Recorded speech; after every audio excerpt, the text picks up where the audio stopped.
Students, in one of the previous video we talked about flow of information from DNA to RNA and RNA to proteins. This flow of information from DNA to protein is called as central dogma of molecular biology. Now we also learnt about formation of DNA from DNA. This process is called as DNA replication. Now students, during replication of DNA, this double-stranded DNA, they get separated to form single-stranded structure. After separation, these single-stranded DNA act as a template on which the new strands are produced. So here, this is a double-stranded DNA. This is also a double-stranded DNA.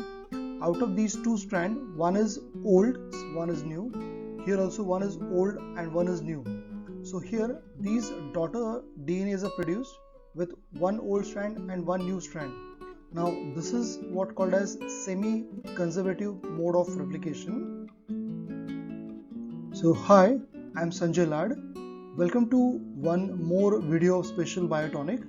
In today's session, we'll talk about semi-conservative mode of replication, which was put forth by Messelson and Stahl.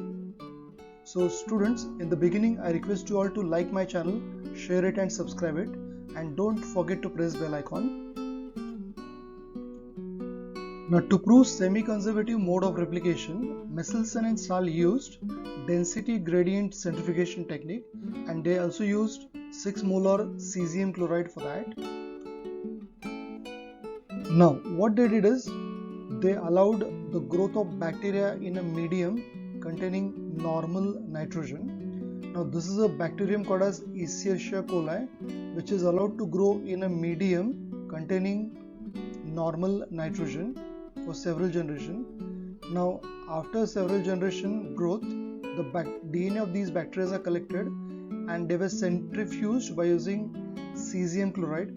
Now cesium chloride will form the different gradient inside the test tube, and this DNA will diffuse into this cesium chloride gradient and they will form a typical banding pattern. Now as the DNA of both the strands are made up of normal nitrogen, so this is a banding pattern for N14 double-stranded DNA.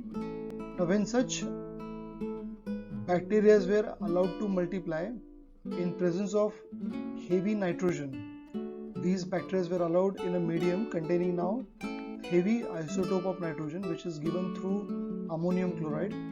The DNA of such bacteria are collected and centrifuged by using cesium chloride. Now this is a banding pattern which is noted down for heavy double-stranded DNA. Now when such bacteria with both heavy strands of DNA were allowed to multiply in presence of normal nitrogen for only one generation. Now here the doubling time of bacterium is just 20 minutes. So what is the meaning of doubling time? The time taken by the bacteria to double the number. So from one bacterium we get 2 bacteria in just 20 minutes. So here the DNA samples were collected after first generation. They were centrifuged by using cesium chloride, and this is a typical banding pattern observed, which was intermediate between the light DNA and heavy DNA. So by using centrifugation technique, that is cesium chloride centrifugation technique, they proved the semi-conservative mode of replication in case of Escherichia coli. Now semi-conservative mode of replication was also proved by Taylor and their team members by using the plant called as Vicia faba, and they used radioactive thymidine for that. We get typical questions in many competitive exams, like if a radioactive double-stranded DNA is allowed to multiply in presence of non-radioactive compounds, then what will be the percentage of radioactivity in or after third generation? Now let us start with, say, double-stranded DNA, which is radioactive. After first round of replication, we get both the strands of DNA which are radioactive. So here the formula is 2 upon 2 raised to n, which is equal to 2 by 2, that is 1. So here the percentage of radioactivity after first generation is 100%. Now after second generation, out of 4 strands, the 2 strands are reactive and 2 are normal. So here the formula is 2 upon 2 raised to n, where n is the number of multiplication. So here 2/4 becomes 0.5, that is 50% of the DNA are reactive. Now after third round of replication, what will happen?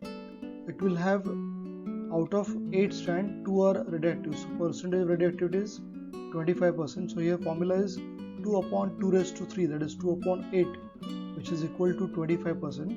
So if you get a question like what will be the percentage of radioactivity after 4 generation, so students, I highly recommend you to solve this example and give your answers in the comment section below. Students, I hope you are understanding semi-conservative mode of replication in DNA. So at the end, I request you all to like my channel, share it and subscribe it, and don't forget to press bell icon. Thank you for watching this video.